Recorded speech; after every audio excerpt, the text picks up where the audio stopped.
சரி, எனக்கு கேள்வியை பார்த்தீங்கன்னு சொன்னால், இயல்பான செப்பஞ்செய்கையில் உள்ள தொலைக்காட்டி ஒன்றின் உருப்பெருக்க 16 ஆகும். அண்மையில் உள்ள பொருள் என்று அவதானிக்க குவிய தூரம் 20 சென்டிமீட்டர் ஆன பொருள் வில்லையினை 15 சென்டிமீட்டர் தூரத்துக்கு அசைக்க வேண்டியுள்ளது.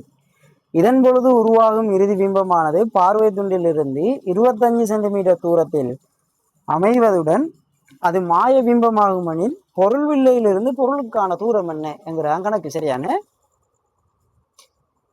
இப்போ வந்து பார்த்தீங்கன்னு சொன்னா, ஒரு கூட்டு நுணர்வு காட்டி ஒன்று தொலைக்காட்டி ஒன்று பயன்படுத்துகிற ஆளா. தொலைக்காட்டி ஒன்று இயல்பான செப்பஞ்செய்கையில் இருக்கிற தொலைக்காட்டி ஒன்று. உங்களுக்கு தெரியும், தொலைக்காட்டி இயல்பான செப்பஞ்செய்கையில் இருக்கல தொலைக்காட்டி என்னதை பயன்படுத்துகிறேன்? தூர உள்ள பொருட்கள், அதாவது இந்த கோள்கள் எல்லாம் அவதானிக்கிறது பயன்படுத்துகிற. அதுக்கான காரணம் என்னன்னு உங்களுக்கு தெரியும். இந்த கோள்கள்லாம் வந்து கண்ணுல எதிரமைக்கிற அந்த பார்வை கோணம் வந்து மிச்சம் சின்ன அறியுமே, மிச்சம் தூரத்தில் இருக்கல. இந்த பார்வை கோணம் வந்து பொருள்ல இணங்கிரியும் பொருள்ற நிலையில இணங்கிரியும். உதாரணமா ஒரு மரத்தை கிட்ட நின்று பார்க்கல அது நல்லா பெருசா விளங்கும். அதே மரத்தை தூர தூர தூர தூர பார்க்கல, நீங்க மரத்துல தூரம் தூரம் போகக்குள்ள அந்த மரம் சின்ன விளங்கும். சரியான அது வந்து உங்களுக்கு தெரியும், பார்வை கோணங்கள் பத்தி கதை கேட்கல. அப்ப பார்வை கோணம் வந்து சின்ன அரைக்கிறதால அதை உருப்பெருக்கி வந்து அவதானிக்கிறது பயன்படுத்துரு இல்ல. உதாரணமா சொல்ல போனா, சரியான 2 வில்லை பயன்படுத்திருப்பீங்க தொலைக்காட்டில.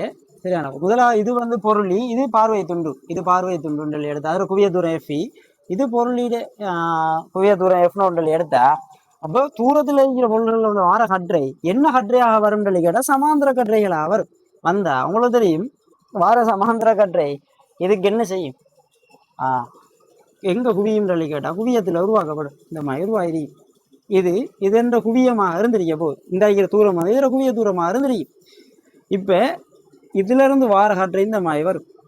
இத்தனை வரப்போ இந்த மாதிரி வந்து இதுல முடிவடைஞ்சு இந்த மாதிரி போ. அப்போ உங்களுக்கு தெரியும், இதுல சமாந்திர கற்றை ஏன் இங்கால சமாந்திர கற்றை உருவாக்குறோம்னு சொன்னா, இயல்பான செப்பஞ்செய்கையில இறுதி பிம்பத்தை முடிவெளியில உருவாக்குறேன். ஏன்னு சொன்னா, இந்த கோள்களை அவதானிக்கல உங்களுக்கு தெரியும், கண் வந்து தளர்ந்த நிலை, அதாவது கண் ஓய்வில் இருக்கிற மாதிரி, எந்த கண்ணுக்கு எந்த நோவும் இல்லாம பாக்குற எப்பன்னு சொன்னா தூரத்துல முடிவிலியில இருக்கிற பொருள்கள் அவதானிக்கல தான் பாக்குற மாதிரி இருக்கு. சரியா தெய்வம் அப்படித்தான் இருக்கிற, அதான் விஷயம். அப்படின்னு சொன்னா ஏன்னு சொன்னா, இந்த கோள்களை வந்து சும்மா ஒரு தரம் பார்த்து போட்டு விடுறலையே, கொஞ்ச நேரம் நல்லா என்ன நடக்குது அப்படின்னு சொல்லி பாக்குறது. அப்ப நாம தெளிவு பார்வை இழிவு தூரத்துக்கு கொண்டுட்டு வந்துட்டோம்னு சொன்னா கோள் வந்து கொஞ்சம் நல்ல பெருசா இருக்கும்ல. அப்ப அதை அவதானிக்கிறதுக்கு கண்ட தன்னமைவு ஒண்ணு, கண் வந்து சின்ன தன்னமைவை வச்சு என்ன செய்யும், குவிய தூரத்தை மாற்றும். அப்ப வந்து கண் வந்து கடுக்குற அந்த பிரச்சனைகள் நிறைய. அதாலதான் என்ன செய்யறேன், இறுதி பிம்பத்தை முடிவெளியில உருவாக்குற. அப்ப நீங்க யோசிக்கலாம், சும்மா முடிவெளியில இருந்து அதை கொண்டுட்டு வந்து இறுதி பிம்பத்தை முடிவெளியில உருவாக்குறதுக்கு என்னதை கொண்டுட்டு வந்தேன்? கண்ணுக்கு முடிவெளின்னு சொன்னா அப்படி மிச்சம் தூரம் இல்லை. கண்ணுக்கு ஒரு குறிப்பிட்ட ரேஞ்சுக்கு அங்கால இருக்கிற எல்லாம் முடிவெளி மாய்தான், அங்க இருந்து வார கட்டையெல்லாம் சமாந்திர கட்டையெல்லாம் தான் வரும். சரியான இப்படி கிடக்கு. அப்ப உங்களுக்கு தெரியும், இது சமாந்திர கற்றைகளா போகணும்னு சொன்னா இதுல இருந்து வாரது இதுக்கு எங்க இருந்து வந்த மாதிரியன், இதுல குவியத்துல இருந்து வந்த மாதிரியன். அப்ப இதுல குவிய தூரம் எஃப்இன்னு எடுத்தான் தெரியும். இதுகளுக்கு இடையிலான தூரம் டின்னு சொல்லி எடுத்தா இந்த டி வந்து எதுக்கு சமனாரின்னு சொல்லி கேட்டா F0 + FEக்கு சமனாரும் தெரிய போகுது. அப்ப இதுல நீங்க படிச்சிருப்பீங்க, நான் இதை காட்டல, மெக்னிபிகேஷன், அதாவது இந்த கூட்டுறவு காட்டி இயல்பான செப்பஞ்செய்கையில் இருக்கல அதன் உருப்பெருக்கம் எதுக்கு சமன் கேட்டா என்ன பொருளின் குவிய தூரத்தின் கீழே பார்வை துண்டுண்ட குவிய தூரமாக இருந்திருக்க போகுது. பார்வை துண்டுண்ட குவிய தூரமாக இருந்திருக்கும். சரியா இப்ப கேள்வி செல்றார், இப்படி ஒரு தொலைக்காட்டி இருக்கல அதன் உருப்பெருக்க வலு வந்து 16/5. சரியான 16/5. இந்த தொலைக்காட்டியே என்ன செய்யறான்னு சொன்னா, கிட்ட உள்ள பொருள்களை அவதானிக்கிறதுக்கு இந்த குவிய தூரம் 20 சென்டிமீட்டர் இருக்கிற பொருள் வில்லைய வந்து 15/4 சென்டிமீட்டர் தூரம் என்ன செஞ்சேன்னா நகர்த்த வேண்டி சரியான. அப்படி நகர்த்தினதுக்கு பிறகு இறுதி பிம்பம் எங்க உருவாக்கப்படுதுன்னு சொன்னா தெளிவு பார்வையிலே தூரம், அதாவது 25 சென்டிமீட்டர்ல உருவாக்கப்படுது. அப்படின்னு சொன்னா பொருளுக்கான தூரம் என்னங்கிறான் கேள்வி. என்ன விஷயம் கேட்டீங்கன்னு சொன்னா, இன்னைக்கு என்ன விஷயம் கேட்டா இதுதான் விஷயம். சரியான இந்த கூட்டுணர்வு காட்டி தொலைக்காட்டியில வந்து இயல்பான செப்பஞ்செய்கையில் இருக்கைகளை ஏன் இறுதி பிம்பம் முடிவிலையில உருவாகுறேன்னு உங்களுக்கு தெரியும். இறுதி பிம்பம் முடிவில உருவாகுறேன்னா என்ன, கண் வந்து தளர்ந்த நிலையிலிருந்து அவதானிக்கணுங்கிறதுக்கு அந்த மாதிரி உருவாக்கப்படுது. அந்த சந்தர்ப்பத்துல வில்லைகள் இரண்டுக்கும் இடையிலான தூரம் F0 பிளஸ் FE ஆக இருக்க போகுது. இந்த கூட்டுறவு காட்டி என்னது பயன்படுத்தப்படுது? கூட்டுறவு காட்டிய வேலை என்ன? கிட்ட உள்ள அதாவது இந்த நுண்ணுயிர் கொல்லிகள் அவதானிக்கிறது பயன்படுத்துறேன். ஏன் நுண்ணுயிர் கொல்லிகள் அவதானிக்கிறது பயன்படுத்துறேன்னு சொன்னா, அந்த நுண்ணுயிர் கொல்லிகள் கண்ணுல எதிரமைக்கிற கோணம் மிச்சம் சின்ன நாரி.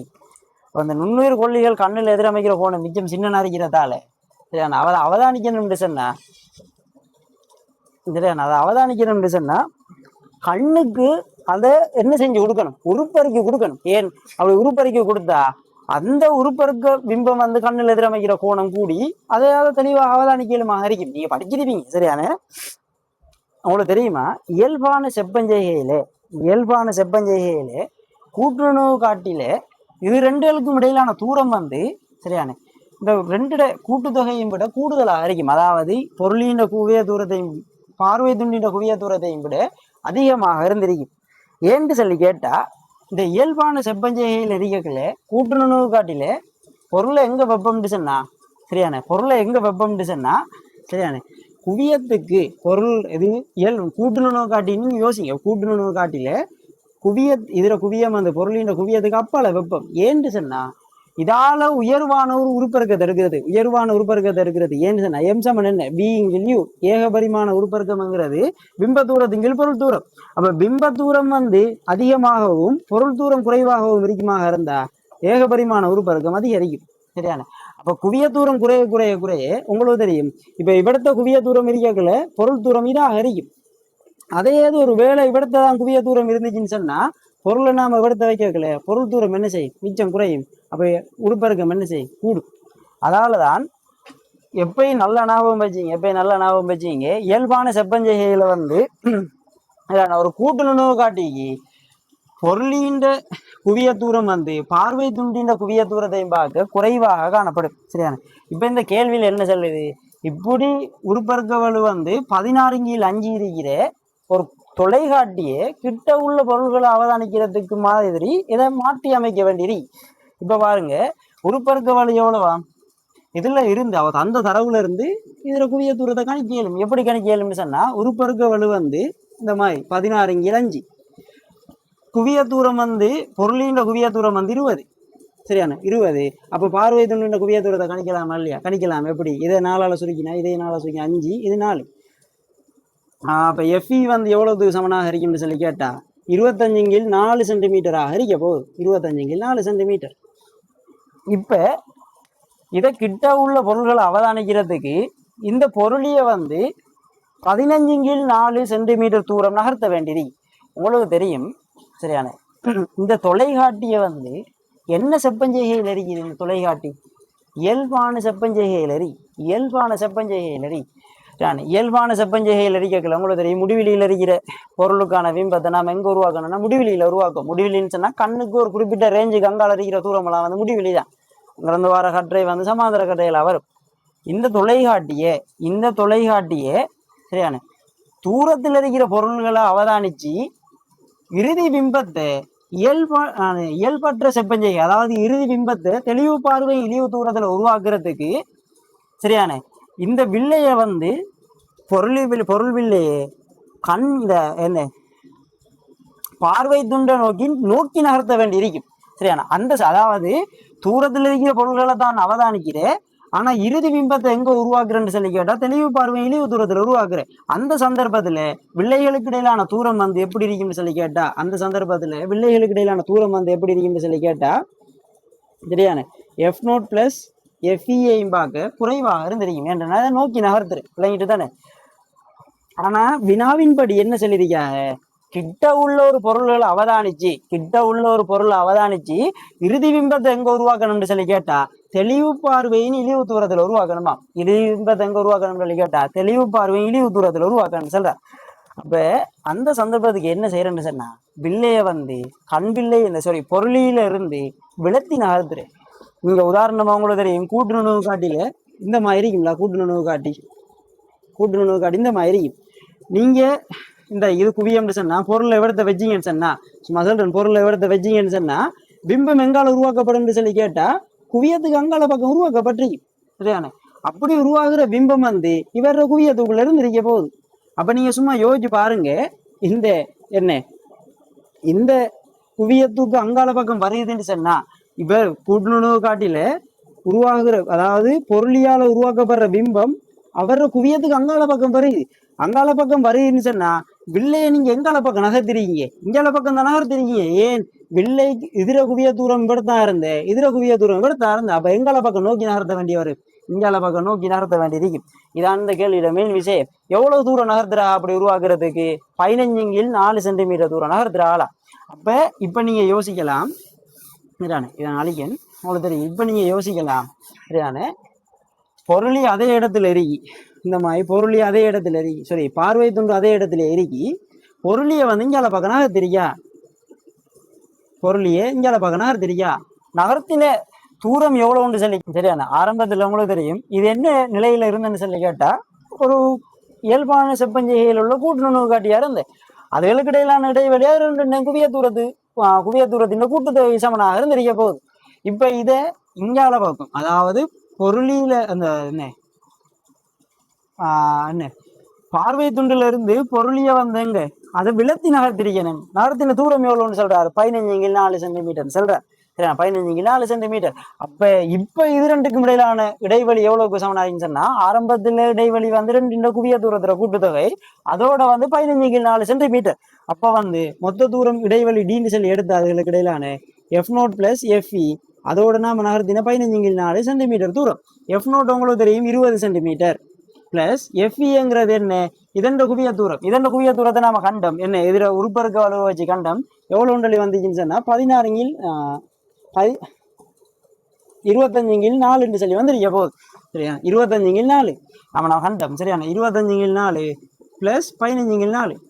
இப்ப இதை சுருக்கினோம்னு சொன்னா என்ன, 4 பொதுவாக அடுத்து 25 15 பார்த்துனேன் 40 40 4 பிரியா 10 வரும். அப்ப 20 10 எவ்வளவு 30 சென்டிமீட்டராக இருந்திருக்க போகுது. இப்ப இதுகளுக்கு இடையிலான இடைவெளி 30 சென்டிமீட்டராக இருந்திருக்க போகுது. இதை நாம இப்படி மாத்துறதுக்கு காரணம் என்ன, கிட்ட இருக்கிற ஒரு பொருளை அவதானிக்கணும். கடைசா எங்க அதுல இறுதி பிம்பம் உருவாக்கப்படுதுன்னு சொன்னா, இந்த வில்லையில இருந்து 25 சென்டிமீட்டர் தூரத்துல உருவாக்கப்படுதுதான். அதைத்தான் அவர் சொல்றார். அப்ப இவட தெரிகிற பொருள் ஒன்றை வச்சோம்னு சொன்னா, இந்த நிலையில பொருள் ஒன்றை வச்சிருக்கோம், இதுக்கான பிம்பம் ஒன்று என்ன செஞ்சிருக்கீங்கன்னு சொன்னா இதுல உருவாக்கப்பட்டிருக்கு. இந்த மாதிரி உருவாக்கப்பட்டிருக்கு. சரியான இந்த மாதிரி உருவாக்கப்பட்டிருக்கு, வில்லையால இந்த மாதிரி உருவாக்கப்பட்டிருக்கு. அதுல உருவாகின பிம்பம் கூட தெரிகின்ற எடுப்போம், I1 எடுப்போம். சரியான இந்த பிம்பம் யாரால உருவாக்கப்பட்டது, இந்த பொருளியால உருவாக்கப்பட்டது. இப்ப இந்த பிம்பம் நீங்க எப்படி கூட யோசிக்கலாம், இந்த பிம்பம் இந்த பார்வை துண்டுக்கு என்னையாக தொழிற்படுன்னு சொல்லி கேட்டா பொருளாக தொழிற்பட போகுது. சரியான பொருளாக தொழிற்படு. அப்ப சரியான இந்த மாதிரி வரப்போகுது. சரியான இதுல இருந்து நீங்க எப்படி எடுக்கலாம், இந்த மாதிரி நீட்டிங்க சொன்னா பிம்பத்தை வந்து இறுதி பிம்பம் எங்க உருவாக்கப்பட்டீங்கன்னு சொல்லி கேட்டா, சரியான இறுதி பிம்பம் I' எடுத்தா அவர் சொல்றார் 25 சென்டிமீட்டர் தூரத்தில் என்ன செஞ்சிருக்குமா உருவாக்கப்பட்டிருக்கு. இப்ப கேள்வி என்னன்னு சொல்லி கேட்டா இந்த பொருள் வில்லையில இருந்து இந்த பொருளுக்கான தூரம் U, சரியான யூன்னு சொல்லி எடுத்தா இந்த U என்னங்கிறத கணக்கு, U என்னங்கிறத காணணும்னு சொன்னா இவர குவிய தூரம் உங்களுக்கு தெரியும் 20 சென்டிமீட்டர். அப்போ உங்களுக்கு இந்த யூவை காணணும்னு சொன்னா இவர் இந்த பொருளியால இந்த பொருளுக்கு உருவாக்கப்பட்ட பிம்பம் எங்க உருவாகிருக்கு, இந்த நிலையில உருவாகிருக்கு. அப்ப இந்த நிலையில உருவாகிருக்குன்னு சொன்னா உங்களுக்கு இந்த பிம்ப தூரம் V தெரியுமாக இருந்தா, இந்த பிம்ப தூரம் V தெரியுமாக இருந்தா, சரியான இந்த பொருள் தூரம் யூவை கணிக்கலுமா இல்லையா, கணிக்கலுமா இருக்கும். சரியான இந்த பொருள் தூரம் யூவை கணிக்கலுமா இருக்கும். சரியான இந்த வியை காணணும்னு சொன்னா இது ரெண்டுக்கும் இடையிலான இடைவெளி உங்களுக்கு தெரியும் 30 சென்டிமீட்டர். அப்ப இந்த வியை நீங்க காணணும்னு சொன்னா அப்ப இந்த அறிகிற தூரத்தை கண்டுட்டோம்னு சொன்னா, உதாரணமா இந்த அறிகிற தூரம் U0 எடுப்போம். இப்போ இதுக்கு இடையிலான இடைவெளி உங்களுக்கு தெரியும் 30. இந்த U0 தெரிஞ்சா இந்த வியை காணலுமா இல்லையா, வியை காணலும். அப்ப இந்த U0ங்கிறது என்ன, உங்களுக்கு நான் சொன்னேன் இந்த அறிகிற பொருளிக்கு இந்த பொருளுக்கான பிம்பம் தான் இது. இந்த பிம்பம் இந்த பார்வை துண்டுக்கு என்னையாக தொழிற்பட்டிருக்கும் சொல்லி கேட்டா பொருளாக தொழிற்பட்டிருக்கும். அப்படி தொழிற்பட்ட பொருளுக்கான பிம்பத்தை இந்த பார்வை துண்டு எங்க உருவாக்கிருக்குன்னு சொல்லி கேட்டா சரியான 25 சென்டிமீட்டர்ல உருவாக்கிருக்கு. அப்ப இந்த என்ன பார்வை துண்டுக்கு இந்த ஐவன் பிம்பம் என்னையாக தொழிற்பற்றிக்குன்னு சொல்லி கேட்டா பொருளாக தொழிற்பற்றிக்கும். இந்த 25 சென்டிமீட்டர் தூரத்துல உருவாகின பிம்பம் தான் என்னையாக தொழிற்பற்றி பிம்பமாக தொழிற்பற்றி. அப்ப உங்களுக்கு இதுல குவிய தூரம் தெரியும், நாம கண்ட பத்தின 25 அப்ப பிம்ப தூரம் தெரியும், பொருள் என்ன குவிய தூரம் தெரியும், பொருள் தூரத்தை காணையிலும் இல்லையா? காணையிலும். எப்படி காணலாம்? வில்லேஜ் சூத்திரம் பாவிக்கிறேன். இவருக்கு வில்லேஜ் சூத்திரம் பாவிச்சிங்கன்னு சொன்னா 1/v - 1/u = 1/f. சரியானே? 1/f பாவிச்சா உங்களுக்கு தெரியும் என்ன குறிவழக்கின்படி தூரங்கள் யாவும் எங்க இருந்து அளக்கப்படும்? ஒளியியல் மையத்தில் இருந்து அளக்கப்படும். அதோட ஒளி செல்ற திசைக்கு எதிர் திசையில் அளக்கிற தூரம் எல்லாம் என்ன அறியும்? பிளஸ் அறியும். ஒளி எப்படி செல்லும்? இந்த திசையில செல்லுது, தூரங்கள் இந்த திசையில் அளக்கப்படுது. ஏன்? ஒளியியல் மையத்திலிருந்து அந்த தூரங்கள் அளக்கப்படுது. அப்போ ஒளியியல் மையத்திலிருந்து தூரங்கள் அளக்கப்படல, இங்க அளப்பக்கம் அளக்கம். ஒளி இந்த திசையில போகுது, ஒளி செல்ற திசைக்கு எதிர் திசையில் அளக்கிறதால யூவும் பிளஸ்ல தான் அரைக்கும், பியும் என்னத்துல அறிய போகுது? பிளஸ்ல அறிந்திருக்க போகுது. அப்ப உங்களுக்கு தெரியும் யூ பிளஸ்ல வரும். நான் யூக்கு குறிவழக்கு பாவிக்கல, வார விட பிளஸ்ல வரப்போகுது. ஆனா பிம்ப தூரம் தெரியும் என்னத்துல அறியும்? பிளஸ்ல அறியும். இது ஒரு குவிவு வில்லைங்கிறதால குவிவு வில்லைன்ற குவிய தூரம் மைனஸ்ல வரப்போகுது. அப்ப பி எவ்வளவு? 1/25 மைனஸ் 1/u. ஏன் இன்னைக்கு மைனஸ் இருக்கிறதால மைனஸ், நான் குறிவிலக்கு பாவிக்கல, யூக்கு மட்டும் பாவிக்கல. எஃப் என்ன குவிய தூரம் 25/4 சென்டிமீட்டர். அப்ப எப்படி வரப்போகுது? மைனஸ்ல வரும், மைனஸ் 4/25. இதுல இருந்து நீங்க 1/u அங்கால போயின்னு சொன்னா 1/25 பிளஸ் 4/25. அப்ப என்ன 5/25 1/uக்கு சமன். அப்ப யூங்கிறது எதுக்கு சமனாக இருக்கும்னு சொல்லி கேட்டா, யூங்கிறது எதுக்கு சமனாக இருக்கும்னு சொல்லி கேட்டா 5 சென்டிமீட்டர் தூரத்துக்கு சமனாக இருந்திருக்க போகுது. யூங்கிறது 5 சென்டிமீட்டர் தூரத்துக்கு சமனாக இருந்திருக்க போகுது. இப்ப அடுத்த விஷயம், இந்த யூங்கிறது யூநோட். சரியான? யூநோட் எடுப்போம். யூநோட் 5 சென்டிமீட்டர். அப்ப இவ்வளவும் 5 சென்டிமீட்டர். இப்போ உங்களுக்கு தெரியும் இவ்வளவும் 5 சென்டிமீட்டர் இந்த மாதிரி.